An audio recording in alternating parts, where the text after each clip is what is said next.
جئنا إلى الدنيا كي ندعو إلى الله لننشر الخير في الكون الذي حارى ونرسل العطر من روض الهدى الزاهي ويشرق السلم أنوارا وأنوارا. جئنا إلى الدنيا كي ندعو إلى الله لننشر الخير في الكون الذي حارى ونرسل العطر من روض الهدى الزاهي ويشرق السلم أنوارا وأنوارا. الله الله الله أكبر، الله الله الله أكبر، لا إله إلا الله، لا إله إلا الله، لا إله إلا الله، لا إله إلا الله. Good evening.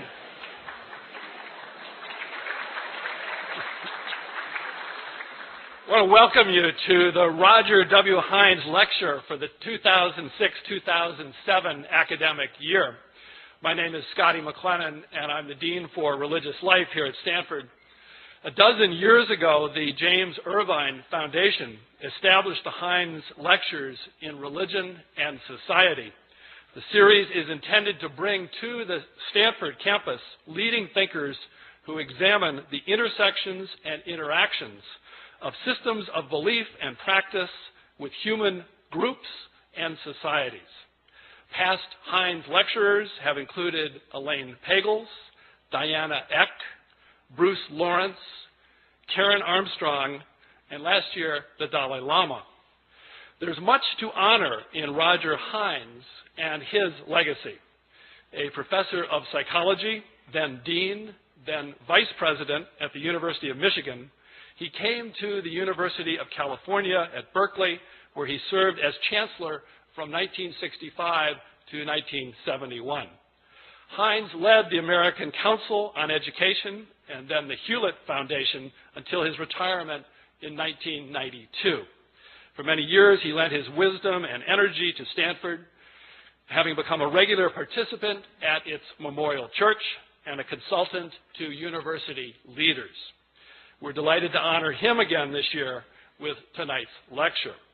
And I'm grateful to Religious Studies Professor Robert Gregg, formerly the Dean for Religious Life, who worked closely with the Irvine Foundation to establish this lecture series, and in a moment he will introduce this year's speaker.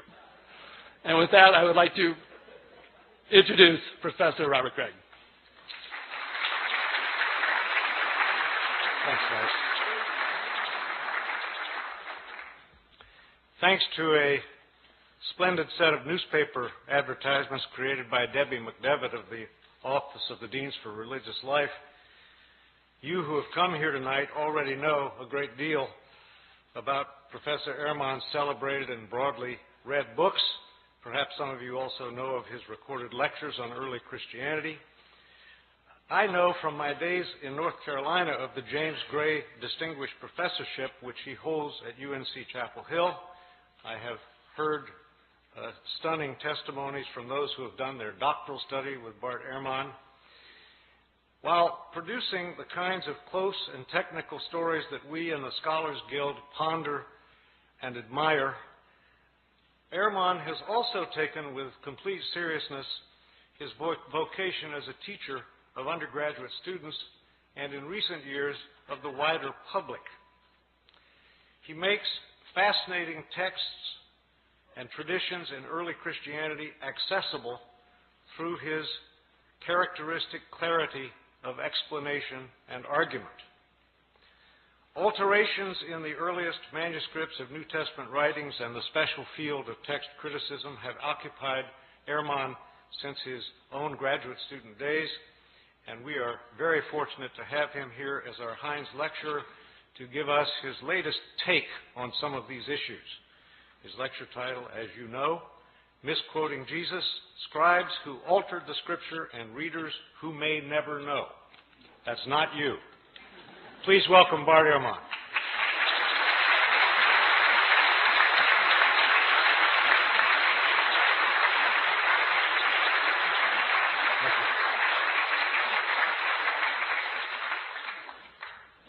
Well, thank you very much for that generous introduction, and you're welcome. It's a pleasure to be with you all this evening. So, as Bob was pointing out, I teach at the University of North Carolina at Chapel Hill, which, as you all know, is in it's the buckle of the Bible Belt, which creates certain interesting moments in teaching historical approaches toward early Christianity and the New Testament. This last year, I was teaching my course on the New Testament, so I had a class of about 360 students in it, and I decided to do something this last year that I had never done before. I began my class by asking students the following question. I said, how many of you in here would agree with the proposition that the Bible is the inspired Word of God? Boom!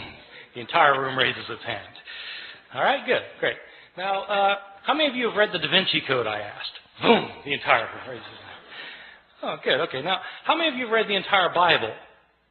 Scattered hands. I said, all right. Now, I'm not telling you that I think God wrote the Bible. You're telling me that you think God wrote the Bible.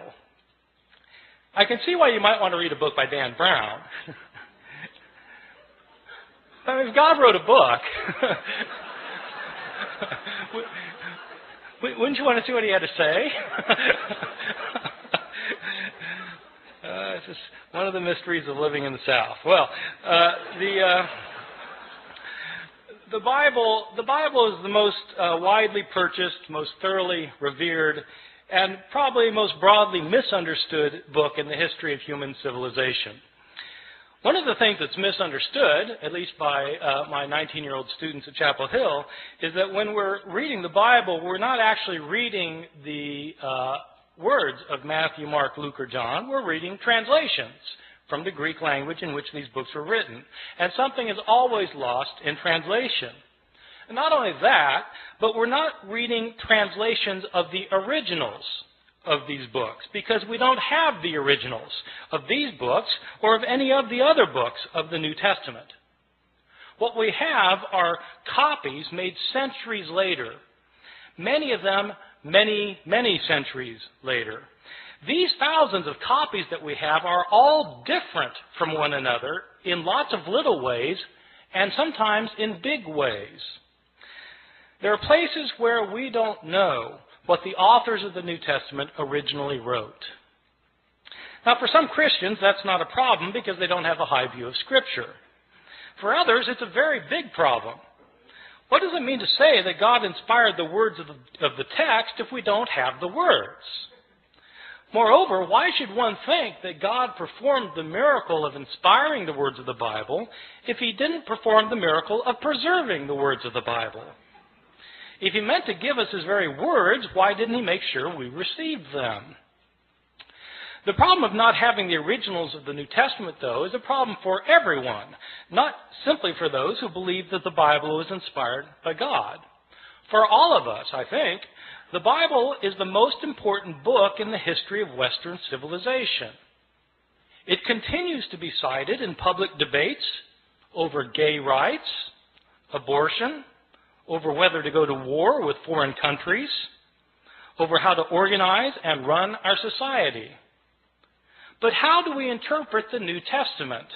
It's hard to know what the words of the New Testament mean if we don't know what the words were. And so in this lecture, I'll be talking about not knowing what the words were and what we might know about the originals of the New Testament, how they got lost, and how possibly they might be reconstructed. So let me begin by talking about, on a fairly basic level, how it is that we got the books of the New Testament.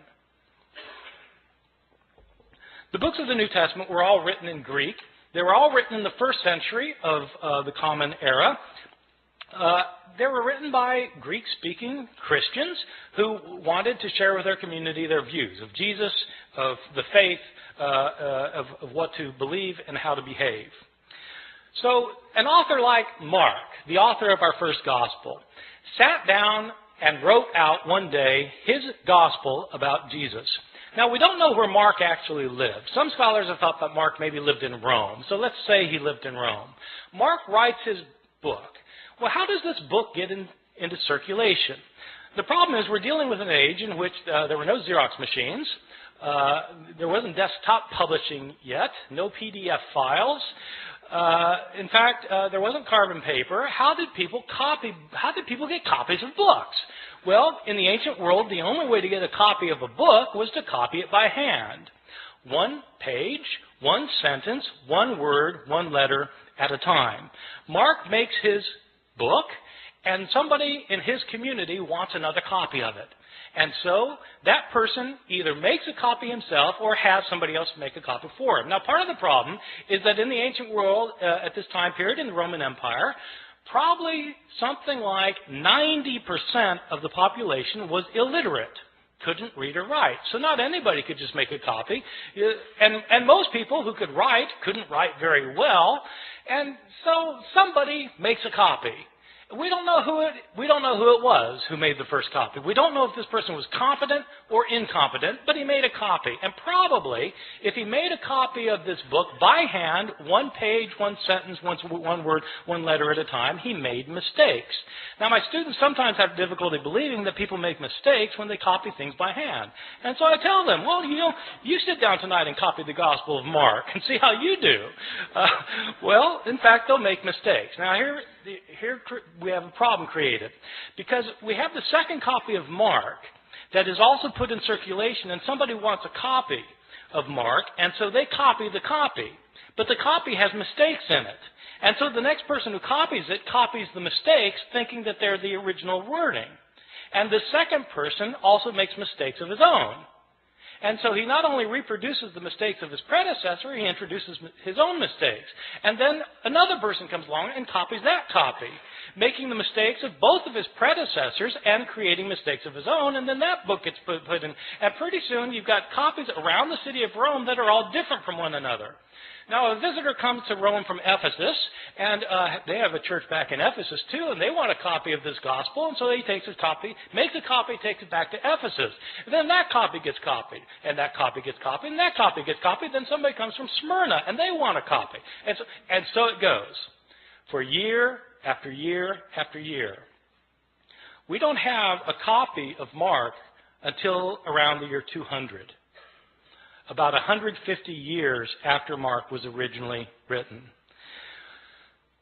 So not only do we not have the originals, we don't have the first copies, or the copies of the copies of the copies of the copies of the copies of the copies, etc., etc. Mistakes were made en route, and these mistakes were replicated. Now, the only way a mistake gets corrected is if you're copying a copy of Mark, and you come across a sentence that you're pretty sure is wrong because it doesn't make sense, and you try and correct it. And so you correct it to say something other than what it says. The problem is there's no guarantee that you will correct the mistake correctly.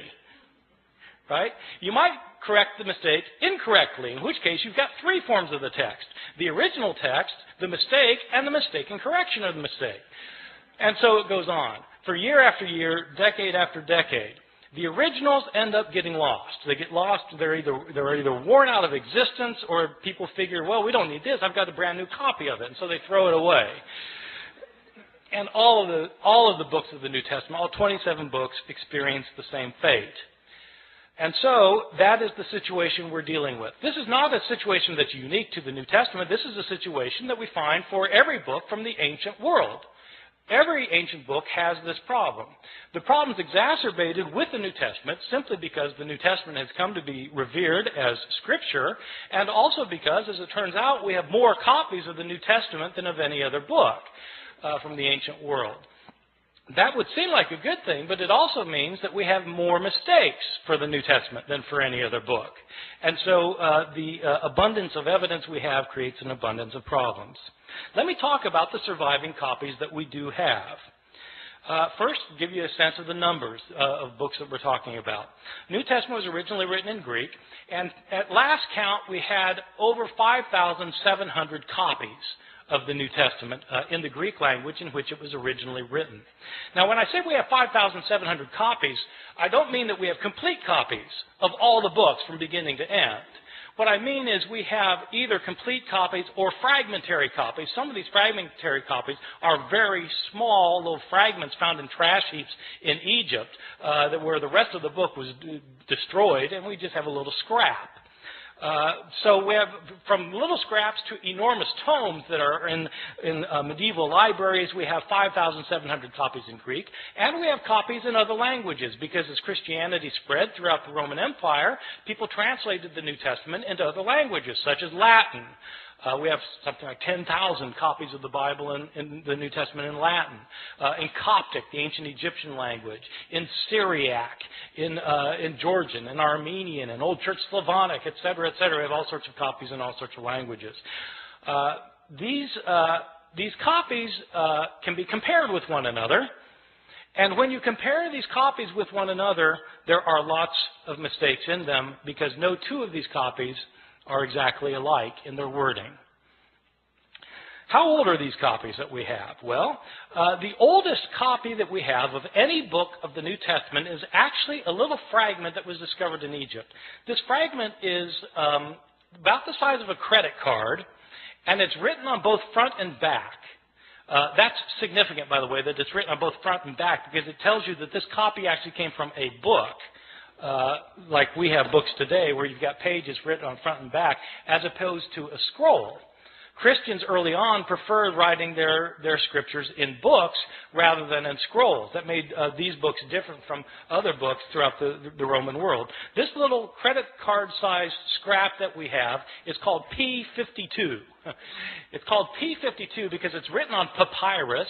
So papyrus is an ancient writing material, and it's called P52 because it was the 52nd papyrus that was discovered and categorized, classified, cataloged. So this little scrap has a few lines on it from John chapter 18. It's the passage where Jesus is talking to Pontius Pilate in his trial before Pilate, where Pilate says, "What is truth? What is truth?" That line. So that's that. It's written on, and it's written both front and back. Now the thing is, if you have a little scrap like that, and it's written on the front and the back, and you know what passage it comes from, then you can actually do some interesting things, because you can figure out, even though you don't have a complete line on this page, you can figure out where this thing was on the page. And if you've got, if you do it right, if you've got it one margin, you can figure out how many letters were in each line, and you can figure out how many lines must have been on the page in order to get from this part to that part. See what I'm saying? So you can actually reconstruct how long the page was, and then you can calculate how many pages were in this manuscript, because how many pages would it take with this many letters in it to create the Gospel of John. And so this one scrap can tell you how long the manuscript was. So there are people who do this for a living, so it turns out.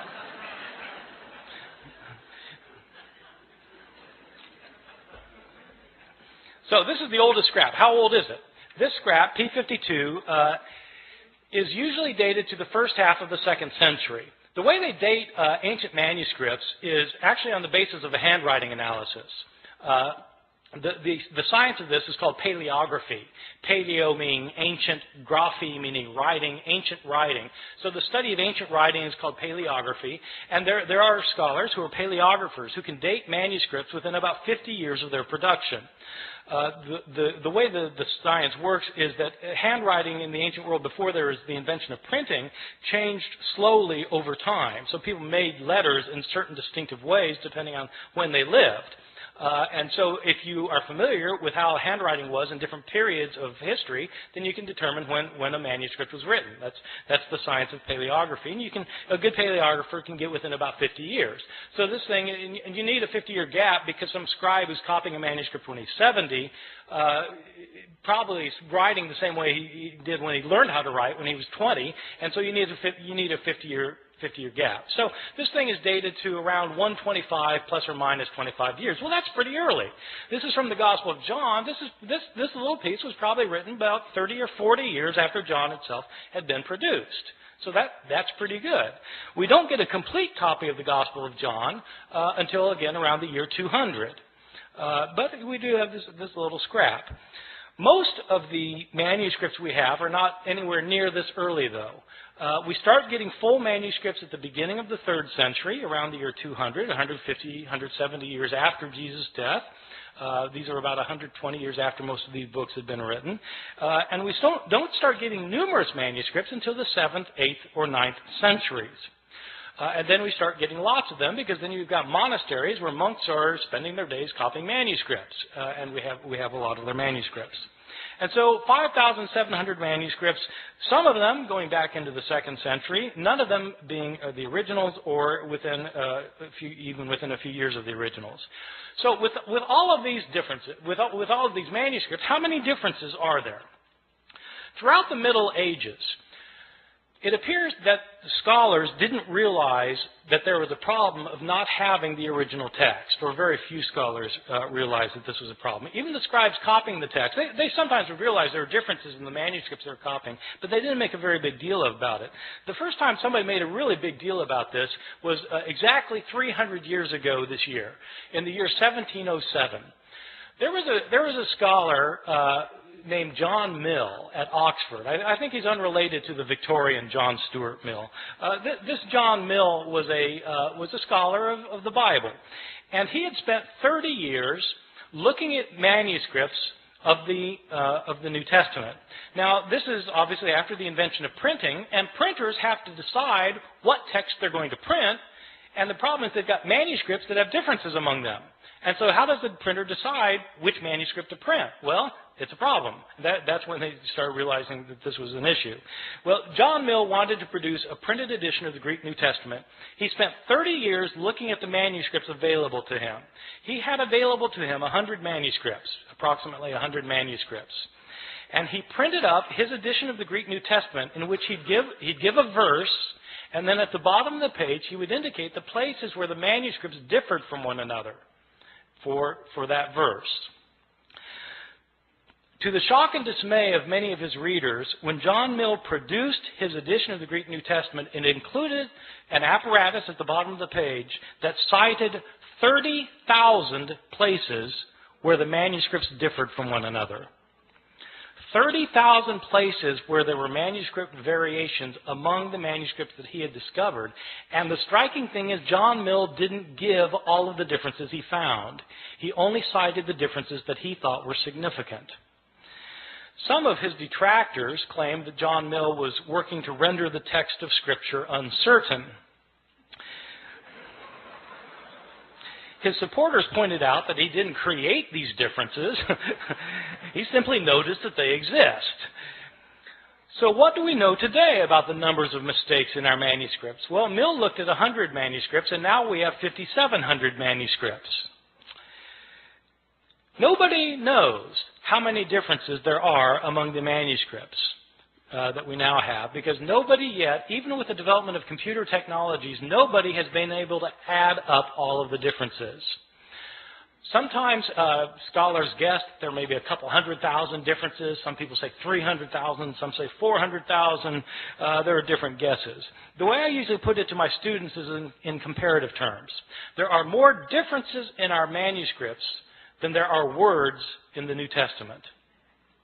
More differences in our manuscripts than there are words in the New Testament. Well, this obviously creates a problem. If you want to know what Mark actually said, and all you've got are copies of Mark that are hundreds of years later that have so many differences in them, how can you possibly reconstruct it? Well, that is a problem.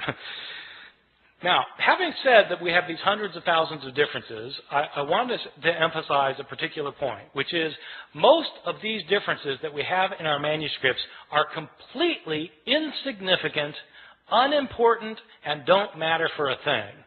Many of these differences in the manuscripts are so unimportant that you can't replicate them in translation.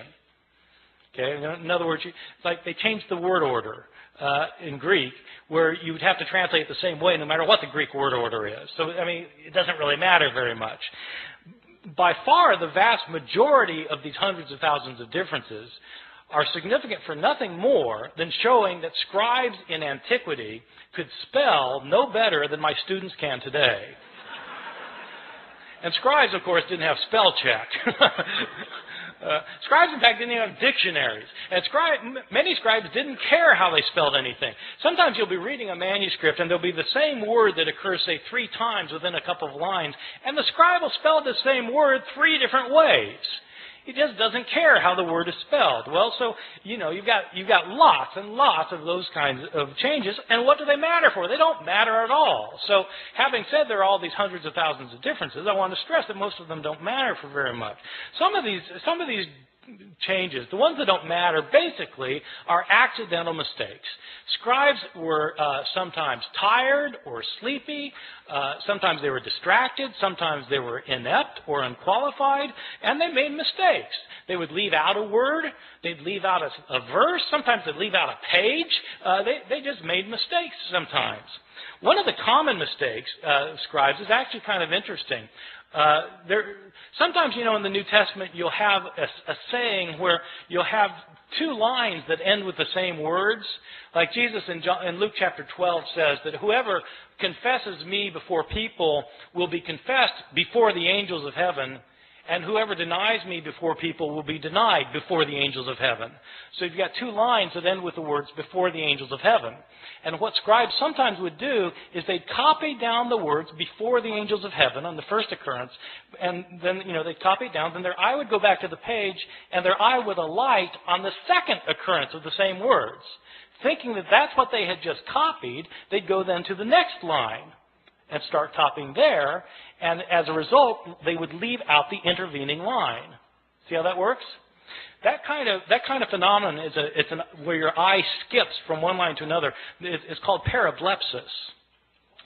Parablepsis. And when you have words that end the line the same way, that's known as homoteleuton. So this kind of mistake is called parablepsis occasioned by homoteleuton. It's on my final exam at Chapel Hill. Probably the most egregious mistake in any manuscript of the New Testament, one of my favorites, is in a manuscript that's manuscript 109. It's 109 because it's written on parchment and animal skin instead of papyrus, and it's the 109th manuscript that was cataloged. This is a 10th century manuscript that was written by a scribe who wasn't paying attention, and this scribe was copying the Gospel of Luke. Now, the Gospel of Luke is one of the 2 Gospels in the New Testament that has a genealogy of Jesus. Genealogies usually aren't the favorite reading of my students at Chapel Hill. And I think probably it wasn't the favorite reading of this guy because he wasn't really paying attention to what he was doing. But, in Luke's genealogy is actually fairly interesting because in Matthew's the other gospel that gives a genealogy of Jesus, and it traces Jesus' line all the way back to Abraham, the father of the Jews, in Matthew. Luke doesn't stop there. Luke keeps going. Luke traces Jesus' genealogy all the way back to Adam, as in Adam and Eve. This is a fantastic genealogy. I've got an aunt who's a genealogist who's traced my family, back to the Mayflower. The Mayflower, Adam and Eve. so it's, Jesus is supposedly the son of Joseph, who's the son of so-and-so, the son of so-and-so, the son of so-and-so, who's the son of David, son of Jesse, son of so-and-so. It goes all the way back. Isaac, son of Abraham, so back to, Seth, son of Adam, who's the son of God. Okay, this genealogy. It goes all the way back. So, the scribe of manuscript 109 is copying a manuscript that evidently gave the genealogy in 2 columns. 2 columns. But the second column didn't go to the bottom of the page. It only went part way down, the second column. So the first column, second column, part way down. And the scribe apparently didn't realize that this genealogy was in 2 columns. And so he copied across the columns instead of copying one column then the other column, leading to some very interesting results. As it turns out, Adam isn't the first human being. There was a man named Phares, who's the father of the human race, and as it turns out, God is the son of Ehrman. So it happens. These kinds of mistakes are just pure accidental mistakes that scribes mess up in places. There are other kinds of mistakes that are what I think are probably intentional mistakes. I differentiate between accidental mistakes where scribes just slip up and intentional mistakes where it looks like scribes are actually trying to change the text. Now, I don't know for sure that scribes are trying to change the text. I don't have any scribes around to interrogate about the matter. But there are some changes that don't look like they could possibly simply be a slip of the pen. And there are others that are debatable, whether they were a slip of the pen or not. But let me give you a couple of examples, and you'll see that some of these look like scribes maybe wanted to change the text. I'll give you a couple for instances. In Mark chapter 1, the Gospel of Mark, we read at the very beginning that we read, as was written in Isaiah the prophet, behold, I send my messenger before your face to prepare your way for you. Okay, this is in Isaiah the prophet, behold, I send my messenger before you. This is a very interesting passage because the passage that's quoted is not Isaiah. When it says in Isaiah the prophet and then gives the quotation, the passage quoted is actually Exodus. So it's interesting that in the later manuscripts of Mark's Gospel, the text is changed. Not this, so that it no longer says in Isaiah, as is written in Isaiah the prophet. Now it says, as is written in the prophets. You see, getting rid of the problem that in fact this isn't a quotation from Isaiah. Right? See, so maybe that's a slip of the pen, but it looks to me like somebody saw that this could be taken as a mistake, and they changed it as a result. Or give you a second example. In Luke's Gospel, chapter 2, we have the only story of Jesus as a boy in the New Testament. Jesus is a 12-year-old, and we're told that he and his family have taken a trip to Jerusalem to celebrate a festival, probably the Passover festival. It is a peculiar story because they celebrate this festival, and then the family goes back in the caravan back home, and 3 days later they realize Jesus isn't with them. I mean, you might think they would have checked ahead of time, but he's not there, and so they go back to Jerusalem to try and find him, and on the third day his mother finds him in the temple. And this isn't an accident, by the way, that it's on the third day, right? This is a foreshadowing for Luke of what's going to happen at the resurrection narrative, where on the third day Jesus will rise from the dead. Well, so on the third day, his mother finds him in the temple, and there's 12-year-old Jesus talking to the leaders of the Jews and discussing with them matters of the law. And Mary is not pleased, and she sees Jesus finally after tracking him down for 3 days, and she says, "Son, why have you done this? Your father and I have been looking all over for you." Now, when scribes copied this, they were taken aback. Your father and I? But Joseph wasn't his father, right? Jesus was born of a virgin. So it doesn't make sense for Mary to say, your father and I have been looking all over for you. And so there are changes in the manuscripts. Some manuscripts simply say, Joseph and I have been looking all over for you. Some manuscripts say, we have been looking all over for you. But somebody's changing the text because it could be read as a problem. And so they got rid of the problem. I'll give you a third example. This example is in one of Jesus' discourses in the New Testament, in Matthew chapter 24, in which Jesus is talking about what's going to happen at the end of time. This passage actually was very important. I feel a tangent coming on here, by the way. This passage was very important when I moved to Chapel Hill in 1988. Bob, you had been gone for a year at this time. In 1988, there was a big furor in North Carolina. There were Christian groups who thought that the end of the world was going to happen in 1988.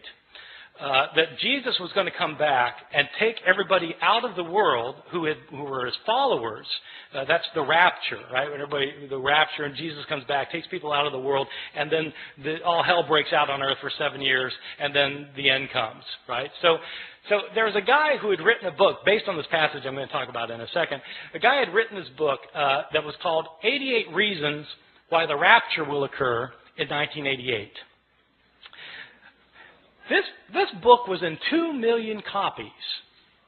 I had students whose parents believed it and literally sold the farm. They thought that Jesus was going to come back in 1988. And so I just showed up in North Carolina kind of blissfully ignorant of these things. And, I moved from New Jersey where such things we're not worried about. And but this guy named Edgar Whisenant, he was a NASA engineer who had studied the Bible and come up with 88 reasons why the rapture is going to occur in 1988. And one of the reasons involves this passage I'm going to talk about. Jesus tells this the disciples want to know, when's the end going to come? And Jesus tells them, learn the parable of the fig tree. When the fig tree puts forth its leaves, you know that summer is near. So too, when these things take place, you know that the end is near. Truly I tell you, this generation will not pass away before all these things take place. So Edgar Whisenant, this is one of Edgar Whisenant's 88 reasons. So the way it works is this. What is Israel in the Bible? Israel is sometimes represented as a fig tree. Well, when the fig tree puts forth its leaves, you know that the end is near. Well, okay, so if the fig tree is Israel, when does the fig tree put forth its leaves? Well, the fig tree lies dormant over the winter, and then when springtime comes, it comes back to life. When does Israel come back to life? 1948. That's when Israel comes back to life, becomes a nation again. Truly I tell you, this generation will not pass away before all these things take place. How long is a generation in the Bible? 40 years. 1948 plus 40, bingo, 1988. This was one of the 88 reasons. Now, somebody pointed out to Edgar Whisenant that Jesus in the same passage points out that no one knows the day or the hour when the end will come. When Whisenant had said that it was going to come during the week of Rosh Hashanah in September. And so they said, but Jesus says no one knows the day or the hour. And Whisenant was completely unfazed. He said, I don't know the day or the hour. I just know the week.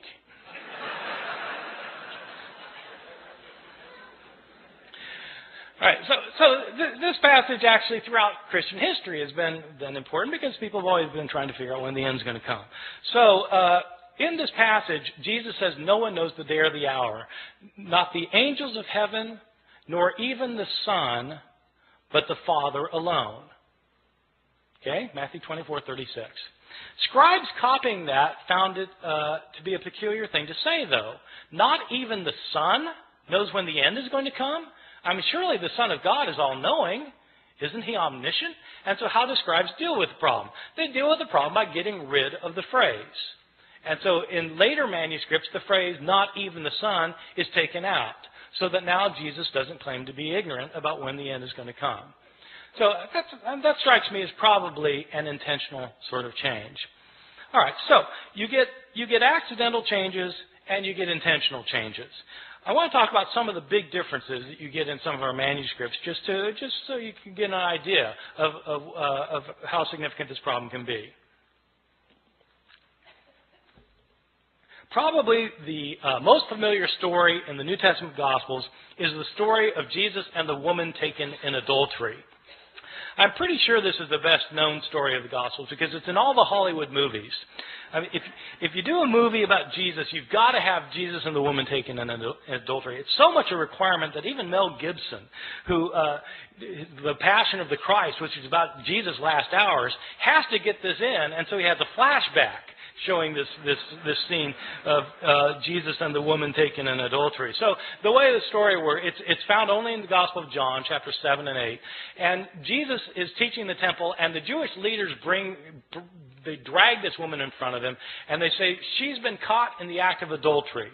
The law of Moses says we're to stone someone like this. What do you say? See, this is setting a trap for Jesus, because if Jesus says, well, yeah, stone her, then he's violating his teachings of love and mercy. But if he says, no, forgive her, then he's breaking the law of Moses. So what's it going to be? Well, Jesus has his way of kind of getting out of these traps, as you know, if you read the New Testament. So what he does in this case is he stoops down and he starts writing on the ground. And he looks up and he says, let the one without sin among you be the first to cast a stone at her. stoops back down, starts writing again. And one by one, feeling guilt of their own sins, they begin to leave until Jesus looks up again and there's no one left. And he says to the woman, "Is there no one left to condemn you?" And she says, "No, Lord, no one." Jesus replies, "Neither do I condemn you. Go and sin no more." There is a textual variant in a now lost manuscript, which when Jesus, about this line about when he says, "Let the one without sin among you be the first to cast a stone at her." In this one textual variant, it indicates that a stone comes flying out from the crowd, nails the woman in the head. And Jesus says, "Mom, sometimes you really tick me off."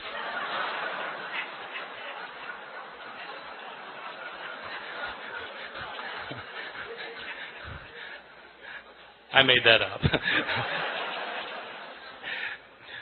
This story, this beautiful story, this powerful story, which has two terrific lines from Jesus in it, this story was not originally in the Gospel of John. This is a story that was added to the Gospel of John by later scribes. How do I know that? We have a number of early manuscripts of the Gospel of John. This story is not found in any of our early or best manuscripts of the Gospel of John. The Greek authors who wrote commentaries on the Gospel of John over the centuries don't mention this story until the 10th century, 1,000 years after the days of Jesus.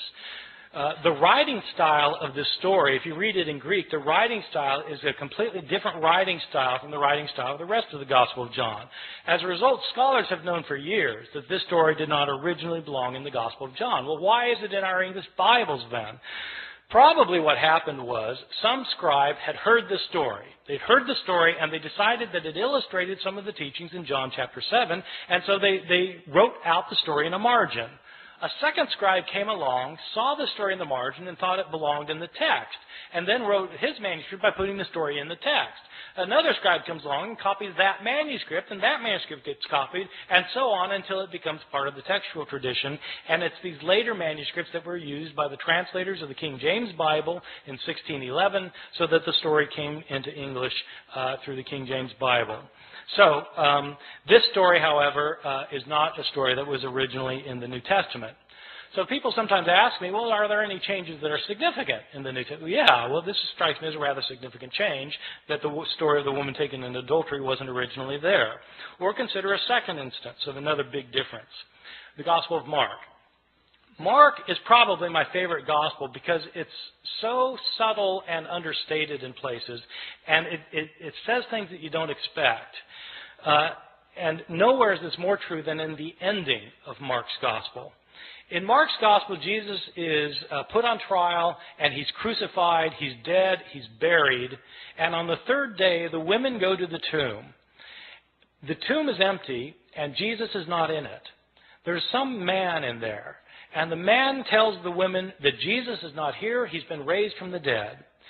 He tells the women, go tell the disciples that he will meet them in Galilee. And then it says the women fled from the tomb, and they didn't say anything to anyone, for they were afraid.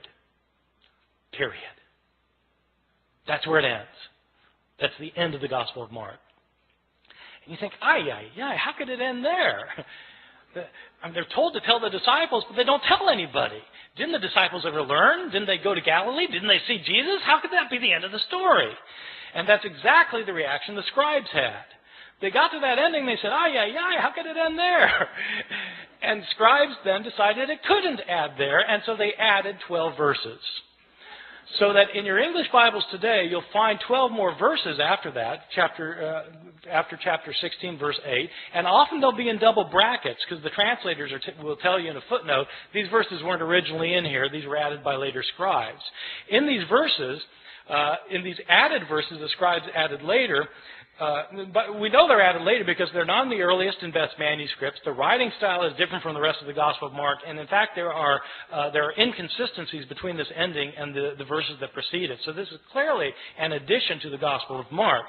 In these final verses, according to these final verses, the women do go tell the disciples do go to Galilee, they do meet Jesus there, and Jesus then tells them that they're to make the disciples of all the nations, and people become his disciples will be able to speak in foreign languages that they previously didn't know.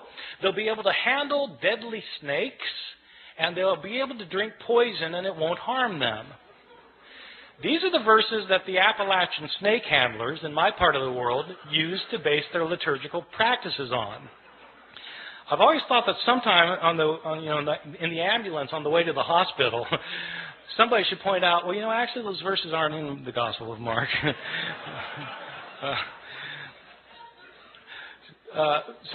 Mark actually ends with the women not saying anything to anyone, for they were afraid. Somebody added the last 12. Well, let me give you a couple more examples of some differences that strike me as big. One that I think is really quite interesting that scholars debate. The first two I gave you, scholars don't debate very much. Almost everybody agrees that they weren't originally there. But there's an interesting change in another story in Mark that there's a lot of debate about among scholars. It's the story in Mark chapter 1 where Jesus heals a leper.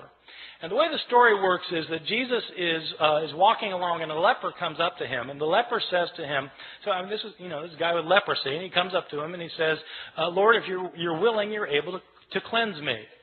And in most manuscripts it says that Jesus felt compassion for the man, and he reached out his hand and he said, I am willing, and he healed him. But in several ancient manuscripts it says something different. In these other manuscripts, instead of saying Jesus felt compassion for the man, it says, and Jesus got angry and reached out his hand and said, I am willing, be cleansed. Getting angry. Now, scholars have to debate which is the text that Mark originally wrote and which is the text that's been changed by a scribe. And one piece of logic that scholars have used over the years is this. Ask yourself, which text is a scribe more likely to have created out of the other? Is a scribe likely to have taken the text that says Jesus felt compassion and changed it to say Jesus got angry? Or is the scribe likely to have found the text that said Jesus got angry and to change it to say Jesus felt compassion? Well, if you put it like that, then, the latter is more likely something a scribe would have changed.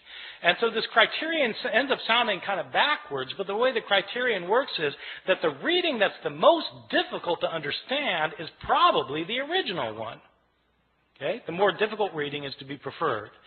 And so that's one reason for thinking that, in fact, this text originally said Jesus got angry. And there are actually a whole host of reasons for thinking that's what the text said.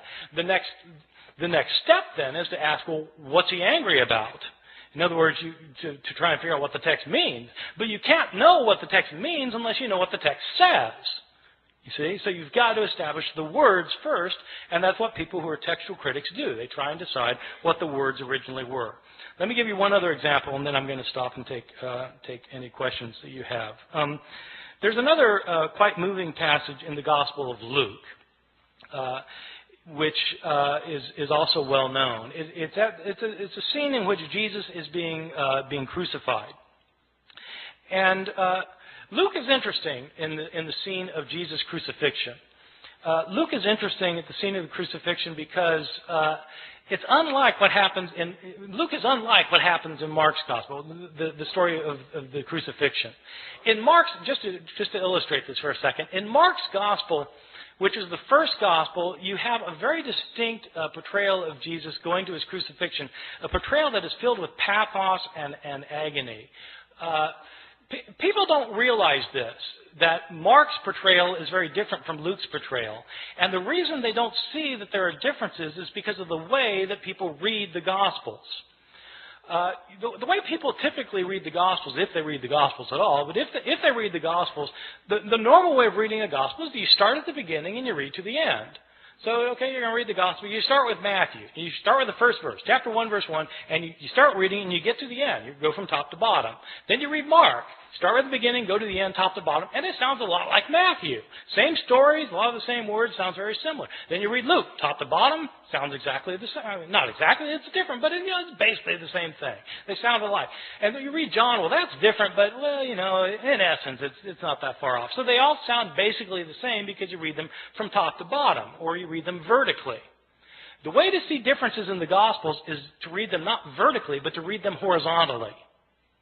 Where you read a story in Matthew and you look at the same story in Mark and compare the two stories. When you do that, you start finding enormous differences.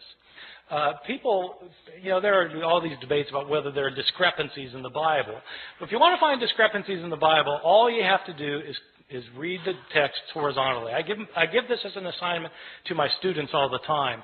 I give them I say, take the resurrection accounts. What really happened at the resurrection? Depends which author you read. And so I have them list what happens in Matthew, what happens in Mark, what happens in Luke, what happens in John, and compare the list. And it's actually quite striking when you do this with the resurrection narratives. Because, well, who is it that goes to the tomb? Is it Mary Magdalene by herself or Mary with other women? If other women, how many other women? And what are their names? It depends which gospel you read. What do they find there? Is the stone rolled away already or is it not rolled away already? Depends which gospel you read. Who do they see there? Do they see a man there as in Mark? Do they see two men there as in Luke? Or do they see an angel as in Matthew? Depends which gospel you read. What are they told? Are they told to tell the disciples to meet Jesus in Galilee, or are they told to tell the disciples to stay in Jerusalem? Do they go tell the disciples? It depends whether you read Mark or whether you read Matthew and Luke. If they do tell the disciples, what do the disciples do? Do they go to Galilee, or do they stay in Jerusalem? It depends which gospel you read. I mean, you just go down the line, and it's different. And that's what you get if you read these stories against each other. Well, if you do that in the story of the crucifixion in Mark and Luke, you come up with very, very different portrayals. The significance of that is not just that, okay, so there are discrepancies. Yeah, there are discrepancies, but that isn't the point.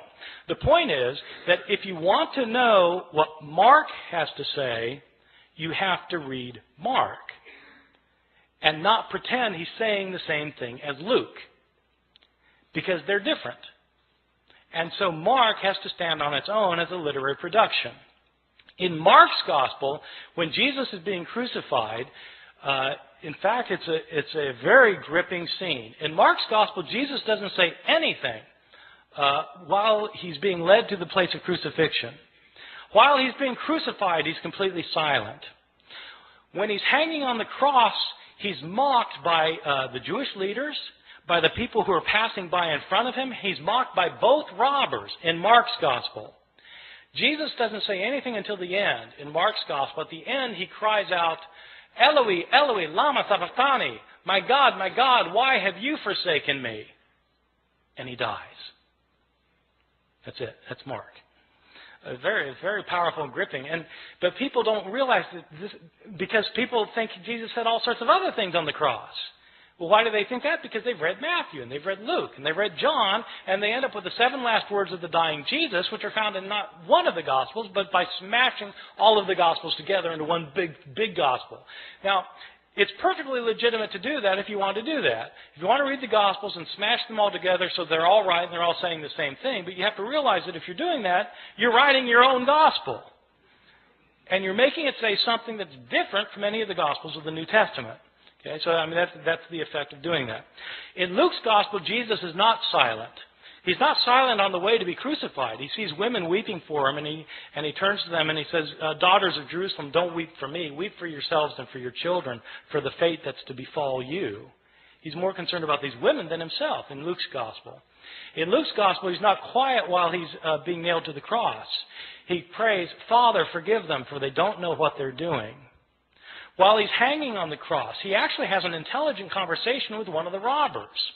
The one guy maligns Jesus. The other robber says to the other person to be quiet because Jesus hasn't done anything to deserve this. And then he turns to Jesus and says, "Lord, remember me when you come into your kingdom." And Jesus says, "Truly I tell you, today you will be with me in paradise." Jesus knows exactly what's happening to him in Luke's gospel. Not in Mark, but in Luke he knows exactly what's happening to him. He knows what's going to happen to him after it happens to him. He's going to wake up in paradise, and this guy's going to be next to him. And at the end, the most telling thing of all is that Jesus, instead of crying out, my God, why have you forsaken me?" He doesn't say that in Luke. What he says is, "Father, into your hands I commend my spirit." And he dies. In Luke's gospel, Jesus is completely in control of the situation. He knows what's going on. He knows why it's going on, unlike Mark, where he seems to be in doubt. This verse about "Father, forgive them, for they don't know what they're doing" is a very interesting verse. In early Christianity, this verse was interpreted not as a prayer of forgiveness for the Romans who were crucifying him. It was interpreted as a prayer for the Jews who had turned Jesus over to the authorities. Jesus is asking for forgiveness for the Jewish people in the interpretation of the early Christian interpreters of the passage. That makes it striking that in some manuscripts from the early years, this prayer is omitted by some scribes. Why would scribes take that lovely verse out? Well, it should be obvious why they took it out. They took it out because they interpreted it as a prayer of forgiveness for Jews, and these scribes didn't think God had ever forgiven the Jews. In the 2nd and 3rd centuries, Christians started saying that Jews are guilty for the killing of Christ, and that, in fact, the destruction of the city of Jerusalem in the year 70 by the Roman armies was a punishment by God given to the Jewish people for rejecting their own Messiah. In the 2nd and 3rd centuries, we have Christians who are saying that Jesus was God, so that when Jews, they would say, when Jews are responsible for the death of Jesus, we have some authors saying Jews are guilty of deicide. Jews have killed God, and God held them responsible. What's a scribe who thinks that going to do with his prayer of forgiveness? He's going to take it out. And that's exactly what happens. Some of our early manuscripts are missing the prayer. They're missing it because scribes have changed it for reasons of their own. These are some of the big differences that you can find in the New Testament manuscripts. And there are all sorts of differences that you find. Some are related to theological disputes of early Christianity, where scribes have changed the text to make it coincide more closely with their own theological views. Some of these changes have to do with relationships of Christians and Jews. Some of these changes have to do with Christian understandings of women. There continue to be debates today in churches, Christian churches, about whether women should have leadership roles. Well, these debates often hinge on verses that have been changed by scribes. You can guess which way scribes changed these verses. In the 2nd and 3rd centuries, when women's roles were being suppressed, all of a sudden manuscripts start showing up in which women are told to be silent in the churches. This is the sort of change that scribes made. The textual critic is somebody who tries to deal with this phenomenon of manuscripts that have so many changes in them. There are actually two things that a textual critic does. One thing that is, of course, primary importance is to figure out what an author actually wrote. Because you can't interpret an author, whether you're talking about Plato or Aristophanes or Homer or Mark or Matthew or Luke or John. You can't interpret what an author said unless you can't interpret what he said unless you know what he said. You've got to have his words, and so textual critics try to reconstruct to the best of their ability what an author actually wrote. A textual critic also, though, is interested in knowing why the text got changed. Why did scribes change the text? I mean, it's interesting to see that sometimes they fell asleep, but beyond that, what kind of theological motivations were there for changing the text? What kind of ideological influence were affecting these scribes? When we know more of that kind of information, we're better able to understand both the scribes and their own historical context as people living in the early centuries, especially the early centuries, a time period about which we have very little information about Christianity otherwise. Thank you very much.